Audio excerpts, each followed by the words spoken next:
Welcome to today's Deep Dives, everyone, where we're heading all the way up north, to America's last frontier, Alaska. Alaska. A place that I think a lot of people think is, maybe just, stunning landscapes, Yeah. incredible wildlife. But, there's a lot more to Alaska than just that. Yeah. And by the end of this deep dive, you're going to have a whole new perspective on how national parks work. Oh, absolutely. And we have a ton of cool sources for you today. Oh, yeah. From historical podcasts to firsthand accounts, from early explorers. Yeah. We even get a glimpse into, how some major political decisions affected everyday Alaskans. Oh, that's fascinating. So we're going to start, I think, with something that I think kind of surprising to a lot of people. Mm-hmm. And back in 1867, Secretary of State William Seward bought Alaska from Russia for like 2 cents an acre. I know. Which is just mind-boggling to think about today. But were there any supporters of this purchase? Or was everyone just like, what is this guy doing? Well, It's a nice box. Yeah. You got to imagine yourself sitting in a tavern in North Carolina, let's say, and you hear about this purchase, and there's actually accounts of people just mocking the whole thing, calling it Seward's Icebox or Wall Russia. Oh, wow. And that pretty much sums up, I think, public sentiment back then. Right. They just didn't see any value in this seemingly frozen wasteland.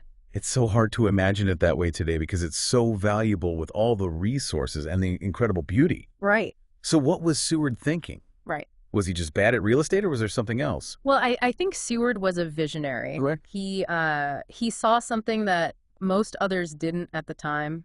He understood Alaska's strategic importance for trade. Oh, interesting. Especially with Asia. And, he saw it as a way to kind of project American power on the world stage. Uh-huh. But yeah, it took a while for the rest of the country to catch up to his way of thinking. So how did that perception of Alaska begin to change from this frozen wasteland? Well, as you might expect, it took some pretty intrepid explorers venturing into that frozen wasteland Right. and bringing back stories that kind of challenge that prevailing narrative. Right. Think about John Muir, Yeah. the famous naturalist. Of course. He became absolutely captivated by Alaska's beauty, Yeah. especially Glacier Bay. And there's this, almost unbelievable story about him braving this furious storm, Really? risking his life just to climb a mountain for a better view of the glaciers. Oh, wow. His native guides thought he was a witch. That's dedication. Talk about dedication. So you've got, John Muir risking life and limb to see these glaciers. Did these early explorers start to pave the way for other people to start thinking differently about Alaska? Absolutely. You also have things like the Harriman expedition in 1899, this luxurious steamship Really? filled with scientists and artists, Yeah. all eager to document this new frontier. And their findings and artwork really helped to reshape how people viewed Alaska. Mm-hmm. But even then, some people had concerns. One expedition member, George Bird Grinnell, worried that, this increasing influx of white settlers would harm native populations, Right. which is a pretty insightful observation considering, the conflicts that would happen later on. Yeah, and that seems to be a theme that we'll be talking about, this increasing interest, but also this worry about, well, what are we going to do when everybody finds out how great this place is Exactly. and starts coming here? Yeah, this tension that you talked about between, exploiting the resources and protecting the wilderness, it really starts to kind of come to the forefront around this time. Yeah, and that brings us, I think, to another really important figure in all of this, and that's Charles Sheldon, who I think a lot of people have probably heard of, Oh, absolutely. and his work in protecting Dall sheep Yeah, and establishing Denali National Park. yeah. So how did he manage to convince anyone that this was necessary in a place at the time that seemed so remote and unimportant to so many people? Well, Sheldon was a gifted advocate, and, he was able to kind of persuade members of the Boone and Crockett Club. And remind us who they were again? Yeah, this is a group of influential hunters and conservationists. Okay. Think about it. These were people who initially saw the park as like this really distant and kind of unimportant project. Right. Yet he managed to change their minds. He was a master at communicating the value of preserving wild places. It sounds like he was really ahead of his time, especially given the way people were thinking back then.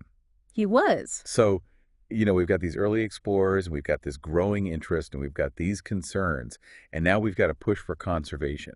What happens next? Well, along comes World War II, Oh, right. and suddenly Alaska's strategic importance is no longer just a theory. Right. It becomes really real. Yeah, the Japanese invasion of the Aleutian Islands really drove home its significance for national defense. Right. So it's not just a bunch of ice and rock anymore. Yeah. Like, oh, this is something we need to pay attention to. Mm. But I wonder, were Alaskans themselves eager to become part of the United States, or did they like it just the way it was? You know, it's interesting. It wasn't actually a unanimous decision. Oh, really? Some Alaskans actually preferred their autonomy as a territory. Okay. They were concerned about increased federal control and the potential impact on their way of life.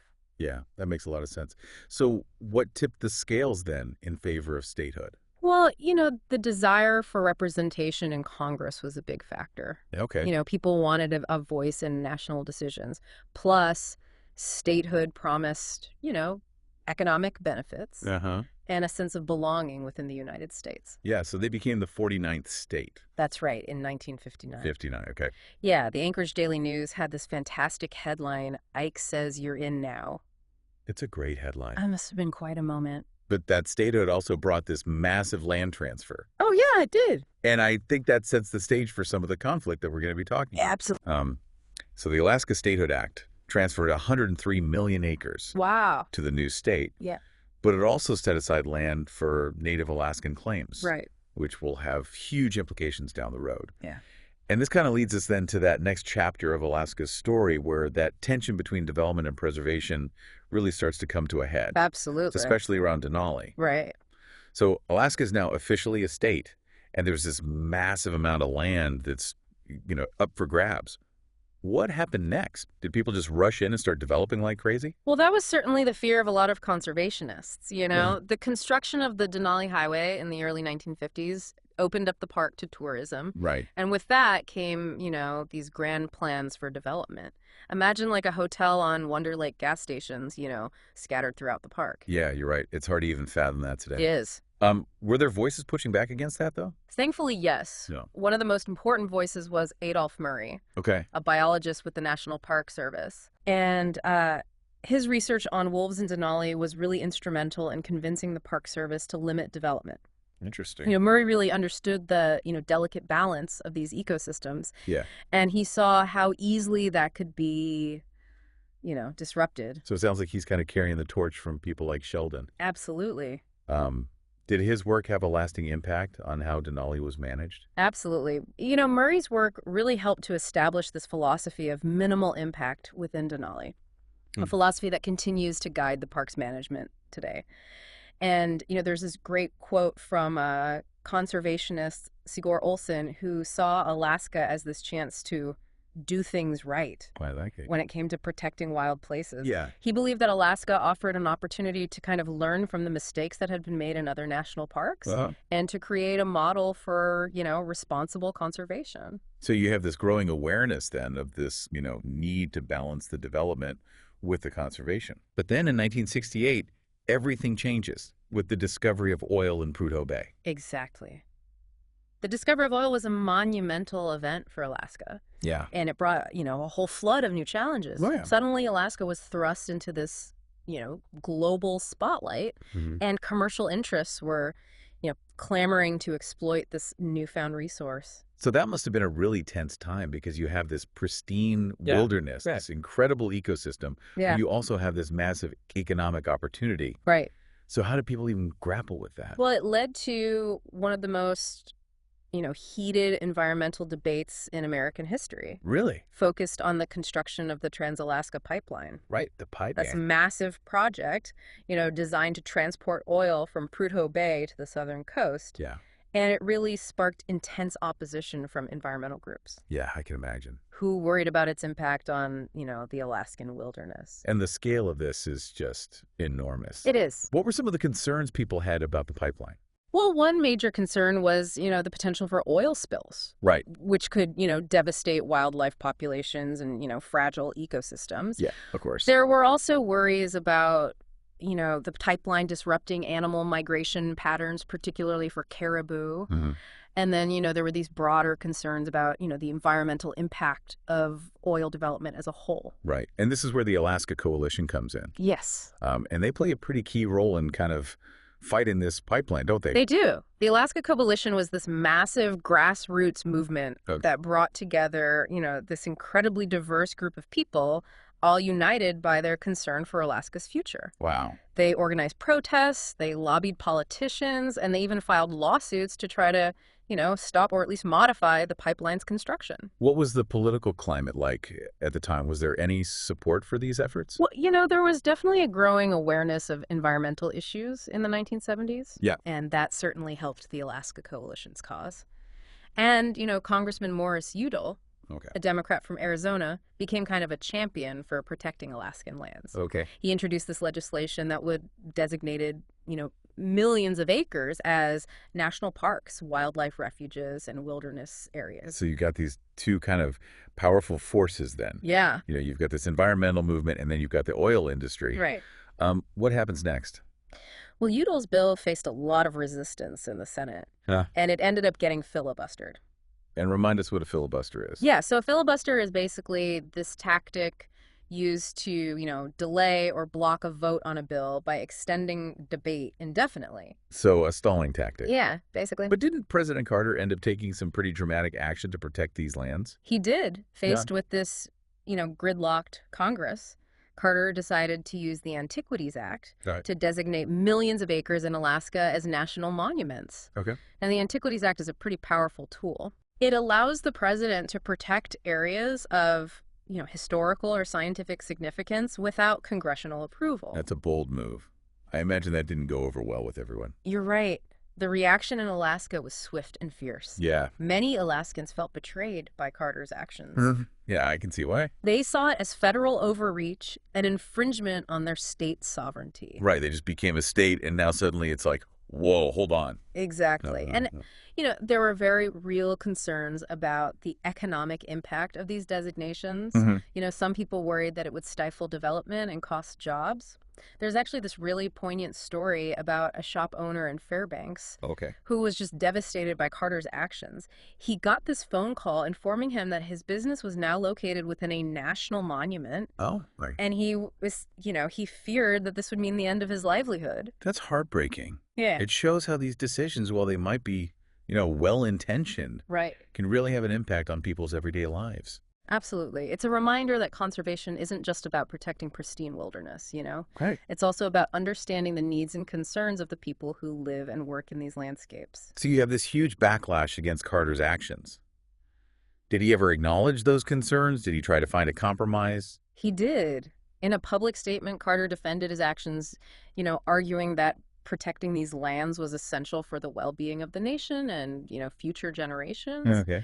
But he also acknowledged the need for dialogue and compromise. So did his actions ultimately lead to any kind of resolution? Well, the controversy didn't die down overnight. Right, In yeah. fact, it continued to simmer for several years. But eventually, a compromise was reached with the passage of the Alaska National Interest Lands Conservation Act in 1980. Okay. This landmark legislation, signed into law by President Ronald Reagan, protected over 104 million acres of Alaskan land, Wow. creating new national parks, wildlife refuges, and wilderness areas. That's amazing. It was a remarkable achievement, a real testament to the power of, collaboration and compromise. But those old tensions between development and preservation, I imagine they didn't just magically vanish.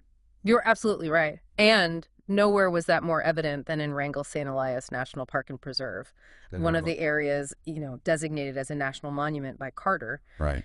This vast park, the largest in the national park system, Wow. really became a focal point for this ongoing conflict over land use in Alaska. I've heard that things got pretty heated in Wrangell St. Elias. They did. What was the atmosphere like there? Well, there was definitely this sense of unease, a feeling that, the wounds from the Carter era hadn't fully healed. Yeah. There's this story about a new park ranger arriving in Wrangell St. Elias in the mid-1980s. Okay. And he was greeted with this chilling sight, bullet holes in his truck door. Oh, my gosh. A souvenir from a previous encounter with disgruntled locals. Wow. What were people so angry about? Well, many people felt that, the Park Service was imposing regulations that didn't take into account, the realities of life in rural Alaska. Okay.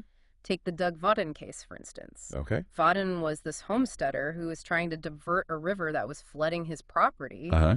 The Park Service ordered him to stop arguing that his actions were, damaging the river ecosystem. So it's that classic clash then Yeah, between individual property rights and kind of the broader goals of conservation. exactly. How did people react? Yeah, how did people react to that? Well, it further fueled the resentment that was already simmering in the area. Okay. People saw it as another example of the federal government interfering in their lives. Right. And it led to some, pretty disturbing incidents, arson, vandalism, and even threats against park rangers. Wow, that's scary. It sounds like the situation was really kind of spiraling out of control. It was. Did anyone try to bring things back from the brink? Thankfully, yes. Some Park Service officials realized that, they needed to do a better job of communicating with local communities Right. and addressing their concerns. Jonathan Jarvis, who would later become the director of the National Park Service, Okay. was really instrumental in this effort. Yeah. He emphasized, open communication, respect for local perspectives, and a willingness to find common ground. It sounds like he understood that conservation can't happen in a vacuum. Right. You have to take into account the human dimension, the people whose lives are, intertwined with these landscapes. Exactly. And while those, deep-seated tensions never fully went away, Mm-hmm. Jarvis's approach did help to improve relations between the Park Service and, local communities in Wrangell St. Elias. So we've seen how Alaska's journey to statehood and the subsequent battles over land really highlight, the complexities of the national park system. Right. It's not just about protecting pristine wilderness. It's not. It's also about navigating the human stories, the economic interests, and the political realities that are all kind of woven into these landscapes. Absolutely. Alaska's story is really a microcosm of the larger challenges facing the national park system across the country. Right. It forces us to ask some fundamental questions about the purpose of national parks and, how we balance these competing priorities. Right. Are national parks primarily about preservation? Right. Or are they about recreation or education? Yeah. Or some combination of all of these things? Yeah. It feels like there's no easy answer to that question. No. And that's what makes Alaska's story so compelling. It is. It forces us to confront those tough questions. Yeah, you're right. Alaska, with its, vast wilderness and its complex history, it really puts a spotlight on those challenges. Yeah. It's a reminder that national parks aren't just these, idyllic landscapes. They're living, breathing entities. Right. Shaped by, human decisions, conflicts, compromises. And we can't forget the economic impact either. No. National parks bring in millions of visitors every year, Yeah. boosting local economies, Yeah. creating jobs. So how do we balance all these factors? Right. How do we make sure these incredible places are, protected for future generations? Yeah. While also allowing people to experience them today? That's the million-dollar question, isn't it? Yeah. And there's no, one-size-fits-all answer. Right. Each situation presents its own unique set of challenges.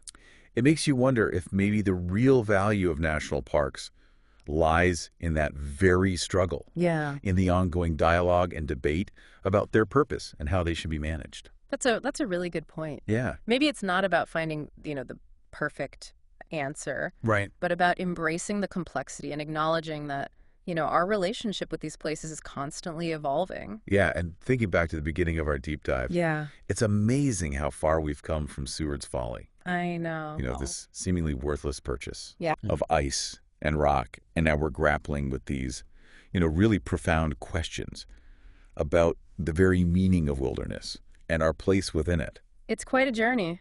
It is. And, it reminds us that Alaska's story, like the story of the national park system as a whole, Yeah. is still being written. So what does this all mean for you the next time you find yourself, in a national park? Yeah. Whether it's Denali or Yosemite or Yellowstone, Right.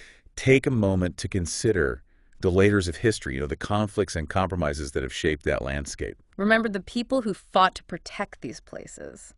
Right. The people whose lives are, intertwined with them, and the, Yeah. ongoing challenges of balancing conservation with other needs. Yeah. These parks are a living legacy, They are. entrusted to us to protect and cherish. Yeah. And Alaska's story reminds us that it's an ongoing journey, It is. a delicate balancing act that requires, constant vigilance, open dialogue, and a deep respect for the land and its people. Well said. Well, thanks for joining us on this deep dive into Alaska's journey to statehood and the enduring legacy of its national parks.